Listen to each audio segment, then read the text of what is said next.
Ibrahim Traoré n'est pas simplement un chef militaire, mais un catalyseur d'une transformation sans précédent pour le Burkina Faso. En 2004, alors que les grandes puissances surveillent attentivement, un petit pays africain décide de briser la dépendance historique. Le projet audacieux d'Ibrahim Traoré consiste à forger une armée autonome, à fabriquer ses propres armes et à redéfinir les rapports de force mondiaux. Mais pourquoi cette démarche suscite-t-elle tant de préoccupations à l'échelle internationale? Ce n'est pas une simple rupture, c'est l'affirmation d'une souveraineté radicale qui pourrait bien changer l'avenir de l'Afrique. Ibrahim Traoré ne se contente pas de rêver d'une indépendance militaire pour le Burkina Faso. Son ambition va bien au-delà. Il veut faire de son pays un modèle de souveraineté industrielle. En 2027, non, en 2024, alors que le pays est loin d'avoir une infrastructure industrielle développée, il lance un projet ambitieux. Fabriquer des armes, des munitions et même des véhicules blindés sur son propre sol en seulement 3 ans. Ce défi, à première vue insensé, est une déclaration de guerre économique contre une hiérarchie mondiale qui a longtemps contraint l'Afrique à être un simple consommateur d'armements étrangers. Mais cette initiative va bien au-delà des simples capacités militaires. Traoré propose une nouvelle vision pour l'Afrique, une Afrique qui ne dépend plus des puissances étrangères pour assurer sa défense et son avenir. C'est un enjeu géopolitique majeur. Si ce projet réussit, il pourrait inspirer d'autres nations africaines à suivre cette voie et même redéfinir les relations de pouvoir sur le continent. Ce n'est plus une question de sécurité, mais de dignité et d'autonomie pour toute la région. Le projet d'Ibrahim Traoré semble irréaliste, mais une vérité s'impose. Il a commencé à le réaliser. Dès le 30 septembre 2022, après avoir pris le pouvoir, Traoré a dévoilé son intention de rompre avec la dépendance militaire extérieure. Sa stratégie consiste à construire une capacité défensive autonome en seulement 3 ans. Dans un pays où les infrastructures industrielles étaient inexistantes, cela semblait impossible. Pourtant, en l'espace de quelques mois, des sites de production militaire ont commencé à voir le jour dans des zones supposées être des zones de développement. Le Burkina Faso ne dépendait plus des importations pour ses équipements militaires. Au lieu de cela, le pays a utilisé ses ressources locales pour construire ses propres armes. Les premières étapes du projet incluent des sites de production de petites armes, des munitions, des drones et des véhicules blindés. L'industrie de la défense burkinabé devient ainsi un secteur stratégique. Les premières pièces sortent des chaînes de production, fabriquées par des ingénieurs locaux formés dans des centres de recherche et d'universités du pays et à l'étranger.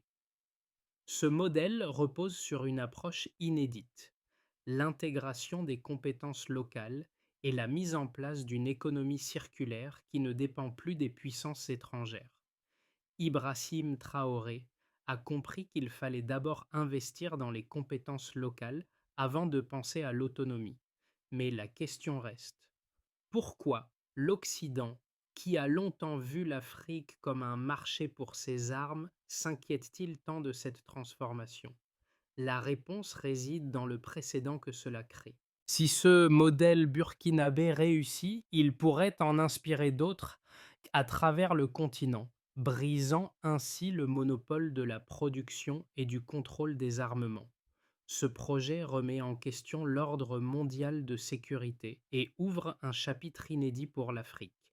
Au cœur de cette transformation, Ibrahim Traoré n'est pas seul. Il est soutenu par une équipe d'ingénieurs, de techniciens et de diplomates qui partagent sa vision. Parmi eux, Fatima Zangrana, une ingénieure en mécanique formée en France, revient au pays pour participer activement à ce projet. Elle travaille désormais dans une usine de munitions de haute précision, loin des grandes entreprises étrangères.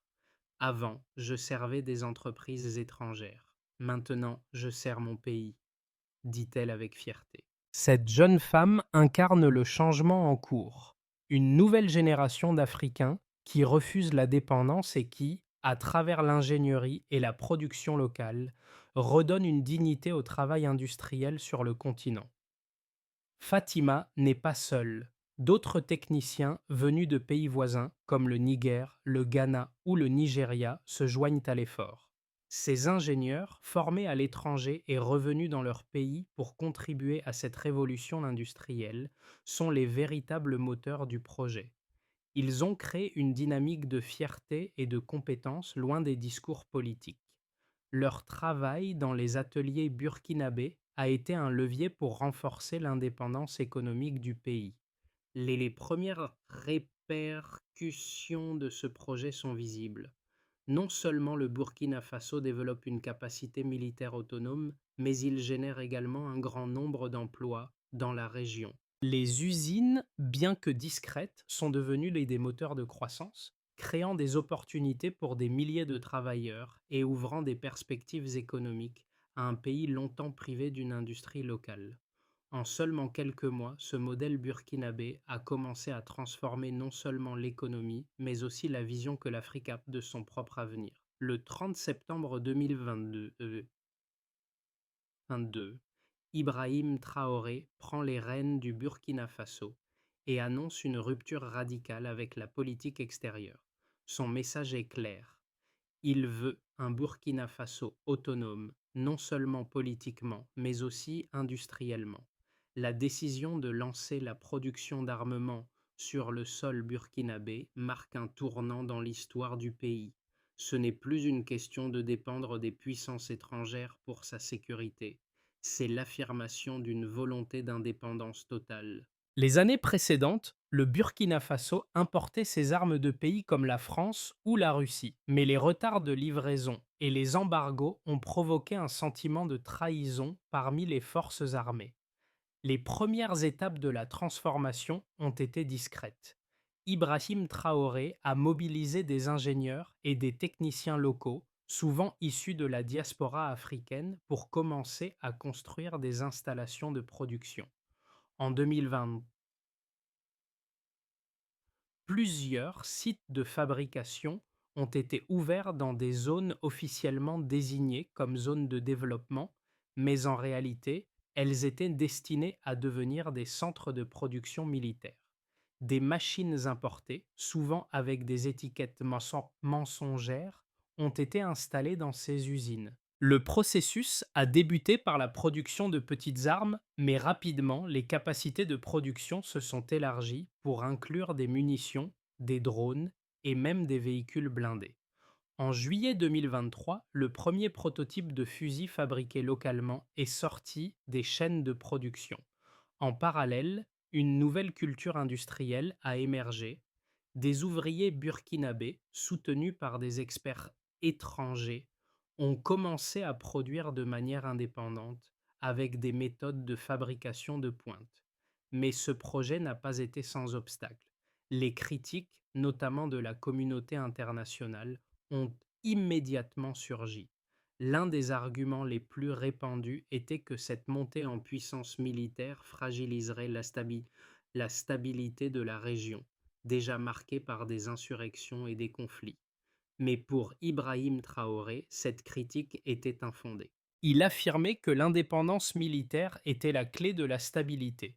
Le Burkina Faso ne cherchait pas la guerre, mais la capacité de se défendre sans attendre des ressources extérieures. En 2024, les premiers résultats de cette autonomie industrielle commencent à apparaître. Le Burkina Faso, autrefois dépendant des importations, produit désormais des munitions, des armes légères et même des drones avec une précision comparable aux standards européens. Le taux de rejet de production dans les usines locales est inférieur à 5%, ce qui démontre la qualité des équipements fabriqués sur place. Les usines, qui au début étaient des structures modestes, sont devenues des centres d'innovation industrielle. Cependant, cette transformation ne se limite pas à la seule production d'armement. Elle a également créé des milliers d'emplois. Des techniciens spécialisés, des ingénieurs, mais aussi des travailleurs dans les secteurs de la logistique, du transport et des services sont désormais employés dans ce secteur en plein essor. Le pays bénéficie également d'une nouvelle dynamique économique. Les recettes fiscales du Burkina Faso ont augmenté de 18% grâce aux taxes générées par cette nouvelle industrie locale. Ce n'est plus seulement une question de fabrication d'armements, mais aussi d'une véritable croissance économique. La production militaire locale a non seulement permis d'augmenter les stocks de munitions du pays, mais elle a aussi offert une solution aux retards de livraison et aux contraintes imposées par les embargos extérieurs. Le pays n'était plus vulnérable aux pressions extérieures. En juin 2024, un bataillon d'élite défile pour la première fois équipé exclusivement d'armements fabriqués au Burkina Faso. L'image de ce bataillon, avec des fusils estampillés Burkina Faso, est un symbole puissant de ce nouveau chapitre pour le pays. Les résultats tangibles de l'autosuffisance militaire du Burkina Faso sont impressionnants. En 2024, le pays est désormais en mesure de produire 5000 fusils par mois, ainsi que 2 millions de munitions. À cela s'ajoute la production de 50 drones chaque mois, qui viennent compléter la gamme d'armements produits localement. Ce rythme de production, qui dépasse les attentes initiales, est un témoignage de la capacité du Burkina Faso à se libérer de la dépendance étrangère et à mettre en place une industrie de défense autosuffisante. Le pays est désormais capable de maintenir un stock de munitions suffisant pour 6 mois d'opérations militaires continues, ce qui constitue un tournant stratégique majeur. Un des éléments clés du succès de ce programme réside dans la qualité des produits fabriqués localement. Le taux de rejet des produits dans les usines burkinabées est étonnamment bas, ne dépassant pas 3%, ce qui est comparable aux normes industrielles européennes.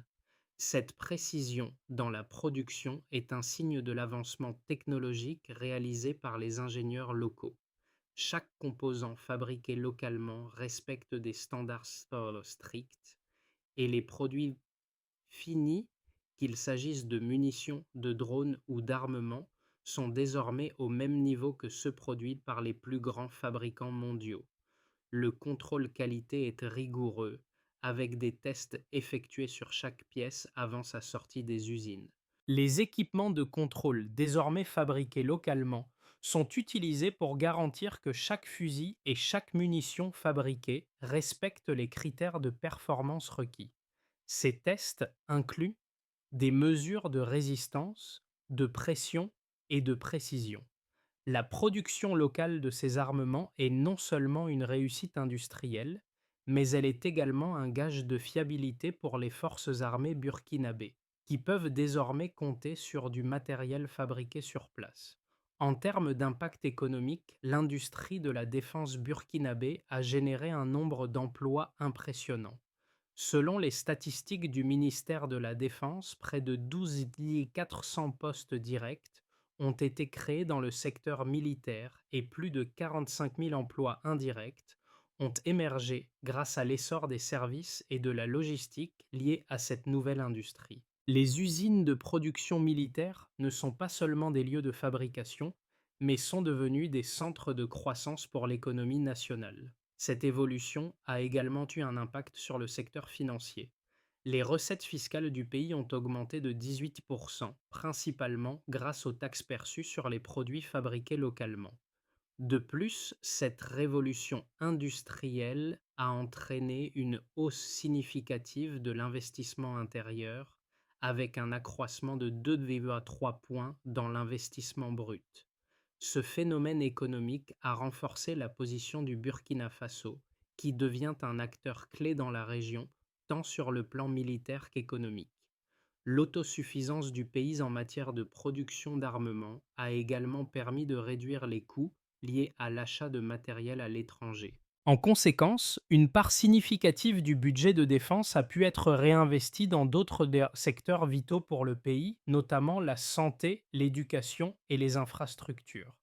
La production locale a donc non seulement amélioré la sécurité nationale, mais a également contribué au bien-être général de la population burkinabé. En somme, le Burkina Faso démontre que l'autonomie industrielle n'est pas un luxe, mais une nécessité stratégique. Le pays a prouvé que, avec de la volonté politique et des investissements ciblés, il est possible de se libérer de la dépendance aux armements étrangers et de se positionner comme un acteur autonome sur la scène internationale. Le projet de souveraineté militaire du Burkina Faso d'Ibrahim Traoré suscite des débats passionnés, notamment à l'échelle internationale. D'un côté, certains soutiennent que cette initiative est un modèle de résilience pour l'Afrique, une affirmation de son autonomie face aux anciennes puissances coloniales et un moyen de garantir la sécurité nationale sans avoir à dépendre de l'aide étrangère. D'un autre côté, des critiques affirment que cette montée en puissance militaire pourrait déstabiliser la région, accentuant les tensions et la prolifération d'armements dans un contexte déjà fragile. Le projet Traoré soulève donc deux perspectives opposées, celle de l'indépendance et de la souveraineté contre celle de la sécurité régionale et des risques potentiels pour l'équilibre géopolitique. Les partisans de Traoré argumentent que l'indépendance militaire est essentielle pour garantir la stabilité à long terme du Burkina Faso. Ils soulignent que la dépendance aux armements étrangers a toujours mis le pays dans une position vulnérable. En cas d'embargo ou de retard de livraison, comme cela s'est produit à plusieurs reprises, l'armée burkinabé se retrouvait démunie face aux menaces locales. En produisant ses propres armes et munitions, le Burkina Faso se donne une capacité de défense durable et indépendante. Cela permet de réduire le risque d'être pris au piège de la politique internationale ou des volontés diplomatiques étrangères. D'autre part, ceux qui critiquent ce projet soulignent les dangers qu'il représente pour la stabilité régionale.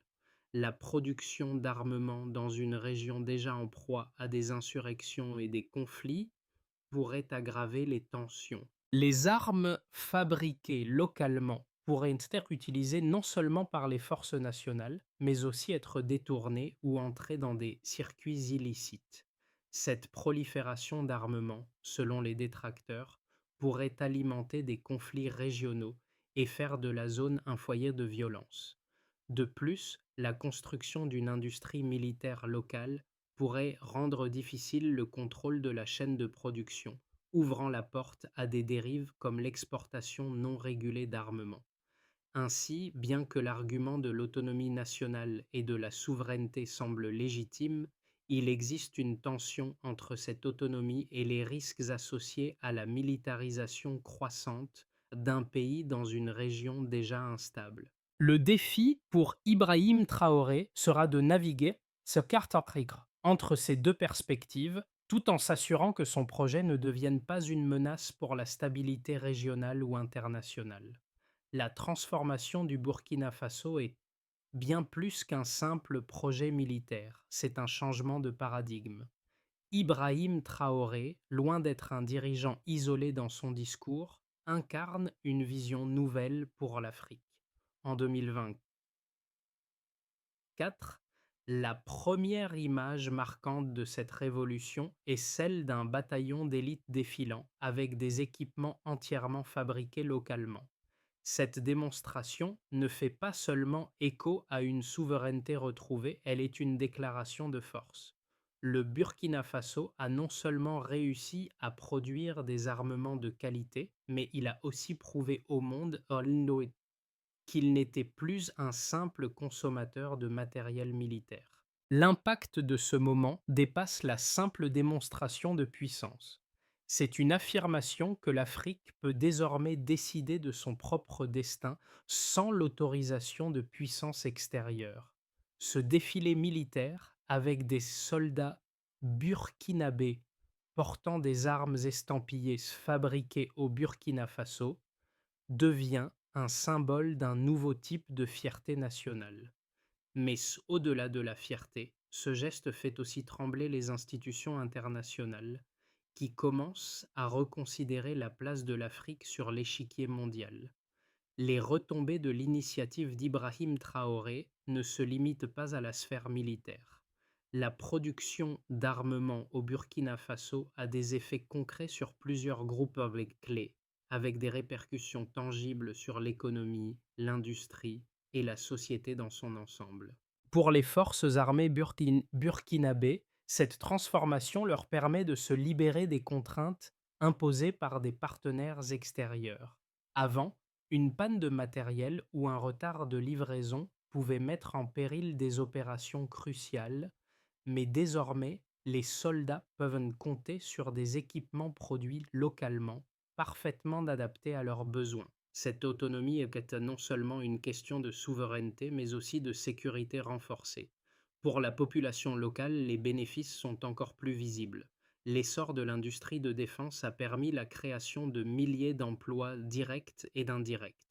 Près de 12 400 personnes travaillent désormais dans le secteur militaire, mais ce chiffre ne prend pas en compte les nombreux emplois créés dans les secteurs adjacents: logistique, maintenance, transport, services alimentaires et bien d'autres. Cette croissance a dynamisé des régions qui étaient jusqu'alors économiquement marginalisées, en particulier les zones autour des usines de production d'armement.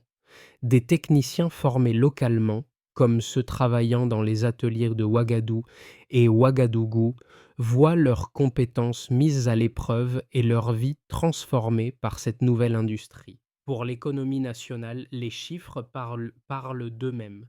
Le Burkina Faso a connu une augmentation de 18% de ses recettes fiscales, grâce à l'essor de la production locale d'armements et de munitions.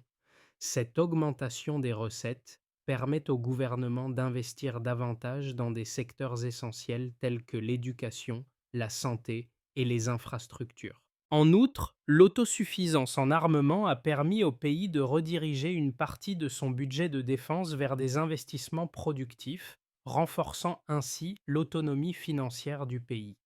À l'échelle régionale, le modèle burkinabé commence à attirer l'attention. D'autres pays du Sahel, confrontés à des défis similaires en matière de sécurité et d'indépendance militaire, observent attentivement ce qui se passe au Burkina Faso. Le modèle burkinabé pourrait servir de tremplin pour d'autres nations africaines qui souhaitent réduire leur dépendance vis-à-vis des grandes puissances étrangères en matière de défense. Si ce modèle se généralise, il pourrait transformer la géopolitique de toute l'Afrique, en donnant à davantage de pays les moyens de protéger leur souveraineté et de jouer un rôle plus actif dans les affaires mondiales. Cependant, ce phénomène n'est pas sans défi. Les critiques internationales sur la prolifération d'armements et les risques de détournement de ces matériels n'ont pas cessé. Mais dans les usines burkinabées, loin des débats diplomatiques, des ouvriers travaillent avec un seul objectif en tête: offrir à leur pays les moyens de se défendre sans attendre l'approbation de qui que ce soit. La souveraineté qu'ils façonnent dépasse la simple production d'armement. Elle transforme la manière dont le pays et ses citoyens se perçoivent. Les 6 à 12 mois à venir pourraient marquer des tournants décisifs dans l'histoire du Burkina Faso, en fonction de l'évolution de la situation intérieure et des réactions internationales. 3 scénarios se dessinent pour l'avenir proche du pays. Le premier scénario est celui de base. Le Burkina Faso réussit à maintenir son cap en consolidant son industrie de défense tout en minimisant les risques de tensions régionales. L'objectif de renforcer les capacités de production tout en améliorant la transparence et le contrôle civil sur les chaînes de production devient une priorité. Le pays se stabilise à un rythme constant, avec des améliorations continues dans la production d'armement et une augmentation modérée des exportations, permettant de maintenir une économie de défense robuste et durable. Dans ce scénario, l'unité nationale est renforcée, mais le pays reste encore vulnérable aux pressions extérieures et aux tensions géopolitiques. Le deuxième scénario est optimiste. Le Burkina Faso dépasse d'abord des objectifs de production initiale et commence à étendre sa coopération industrielle avec ses voisins. L'objectif de produire plus de 10 000 armes par mois devient une réalité, et le pays commence à signer des contrats d'armement régionaux, renforçant sa position en tant qu'acteur clé dans la sécurité de la région. Cette expansion produit un effet d'entraînement dans d'autres secteurs économiques, créant des milliers de nouveaux emplois et attirant des investissements étrangers, notamment en provenance de pays comme la Chine et la Russie. Le Burkina Faso devient un modèle pour d'autres pays africains cherchant à renforcer leur indépendance en matière de défense. Le troisième scénario est pessimiste. Le Burkina Faso se retrouve confronté à des pressions diplomatiques et économiques accrues de la part des puissances internationales. Les sanctions économiques et diplomatiques pourraient être renforcées, visant à limiter l'exportation de technologies sensibles et à freiner la croissance du secteur de la défense. De plus, un blocus technologique pourrait rendre difficile l'approvisionnement en pièces détachées et en matières premières essentielles pour la production militaire. Cela pourrait entraîner une stagnation de la production et un ralentissement de l'économie. Les tensions internes, alimentées par des critiques sur la militarisation du pays et les risques de prolifération des armes, pourraient également surgir, menaçant la stabilité politique du pays. Dans ce contexte, les dirigeants burkinabés devront naviguer entre ces différents scénarios avec une diplomatie prudente tout en veillant à préserver l'autonomie du pays. Quelle que soit l'évolution, il est clair que le modèle d'autosuffisance du Burkina Faso pourrait devenir un point de référence pour une Afrique plus indépendante. L'initiative d'Ibrahim Traoré a des répercussions bien au-delà des frontières du Burkina Faso. Elle touche directement les citoyens africains, en particulier ceux qui se sentent marginalisés par un système mondial qui a longtemps imposé des dépendances économiques et militaires. La transition du Burkina Faso vers l'autosuffisance en matière de défense est bien plus qu'une simple question de production d'armement.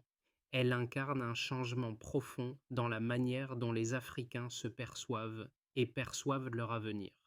Les populations locales, des ingénieurs aux ouvriers d'usines, en passant par les jeunes militaires, sont les véritables moteurs de cette transformation. Ce projet n'est pas seulement militaire, il s'agit d'un projet de fierté nationale qui redonne confiance aux citoyens burkinabés. Chaque arme, chaque véhicule blindé, fabriqué localement, représente un contrat de confiance renouvelé envers la nation. Pour les jeunes, l'attrait de cette révolution industrielle est évident. Il ne s'agit pas seulement de servir l'État, mais de contribuer activement à un projet qui vise à réécrire l'histoire du pays. Pour les jeunes générations du Burkina Faso et au-delà, cet effort pourrait devenir un modèle de résilience. Des jeunes ingénieurs, des étudiants en sciences, des travailleurs et même des créateurs voient dans ce mouvement une occasion de réinventer leur propre trajectoire professionnelle. Nous ne dépendrons plus de l'extérieur, disent-ils. Cette fierté retrouvée est contagieuse. Les réseaux sociaux regorgent de vidéos virales montrant des jeunes burkinabés ajustant des pièces de drone avec une musique panafricaniste en fond sonore, symbolisant la renaissance industrielle du pays. Au-delà de la fierté nationale, cette révolution touche également la perception internationale du Burkina Faso. De perçu comme périphérique et dépendant, le pays devient un acteur clé dans les discussions sur la souveraineté et l'autosuffisance sur le continent africain.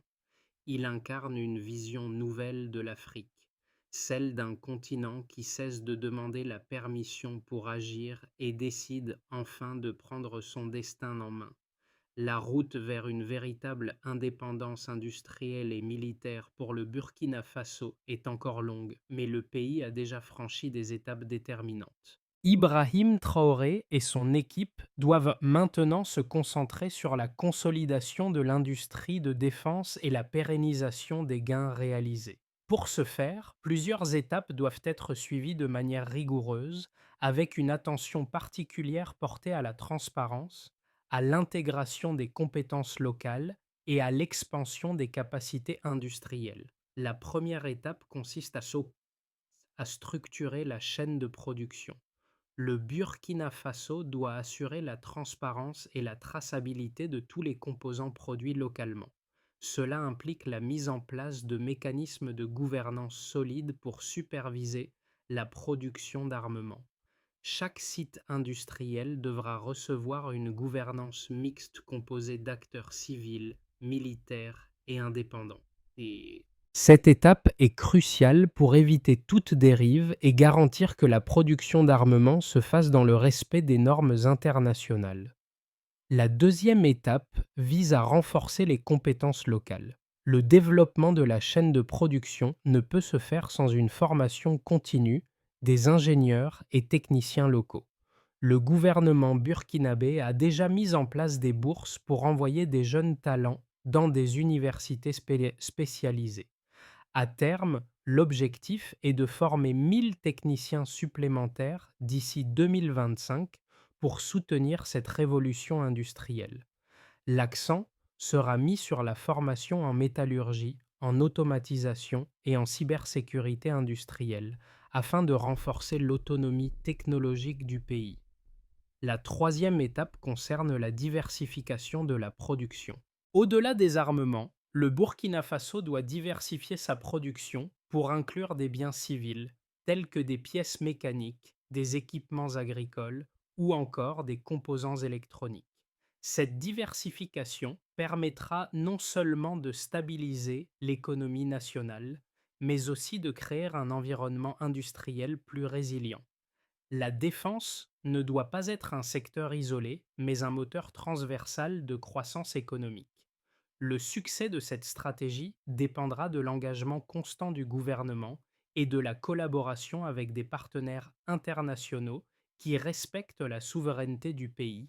Si ces étapes sont suivies avec rigueur, le Burkina Faso pourrait non seulement atteindre l'autosuffisance, mais également devenir un modèle pour d'autres nations africaines cherchant à renforcer leur autonomie industrielle et militaire. Le projet d'Ibrahim Traoré ne se résume pas seulement à une initiative militaire ou économique, il touche profondément l'âme du Burkina Faso. Ce n'est pas simplement une question de production d'armement, mais de redéfinition de ce que cela signifie être souverain. Lorsque le premier bataillon burkinabé défile avec des fusils estampillés fabriqués au Burkina Faso, c'est une victoire bien plus grande que celle du champ de bataille. C'est le symbole d'une nation qui reprend son destin en main sans attendre l'autorisation des puissances extérieures. Les ingénieurs, comme Fatima Zangrana, et les milliers de travailleurs qui consacrent leur savoir-faire à la construction de cette autonomie, incarnent cette nouvelle vision. Ils forgent non seulement des armes, mais aussi la dignité d'un peuple. Cette dignité retrouvée n'est pas seulement un bien pour le Burkina Faso, elle est un message pour toute l'Afrique. L'indépendance ne se décrète pas, elle se construit pièce par pièce, acier par acier. Les défis sont loin d'être terminés, mais l'histoire du Burkina Faso nous rappelle une vérité universelle. La souveraineté ne se demande pas, elle se forge. Et à travers ce projet, Ibrahim Traoré a prouvé que, même dans les moments les plus sombres, une nation peut se relever et se redéfinir. L'histoire de la transformation du Burkina Faso, guidée par Ibrahim Traoré, est bien plus qu'un simple récit de souveraineté militaire. C'est un appel à l'action pour tous ceux qui croient en l'indépendance et en la résilience des peuples. Alors que l'Afrique regarde de plus en plus vers un avenir où elle ne dépend plus des autres pour se défendre, il est essentiel de réfléchir à la manière dont chaque nation peut prendre son destin en main. Ce projet, qui s'inscrit dans une logique de souveraineté et de dignité retrouvée, invite chacun à se poser cette question: qu'est-ce que l'indépendance signifie pour vous? Peut-être qu'il est temps de repenser notre propre rôle, non seulement en tant que spectateur, mais aussi en tant qu'acteur dans la construction d'un avenir commun, plus juste et plus autonome. Le Burkina Faso a montré que l'autonomie commence par un choix audacieux et que ce choix peut transformer non seulement un pays, mais un continent. Et vous, comment contribuez-vous à ce monde qui façonne sa propre destinée? La souveraineté n'est pas un luxe, c'est une nécessité pour tous.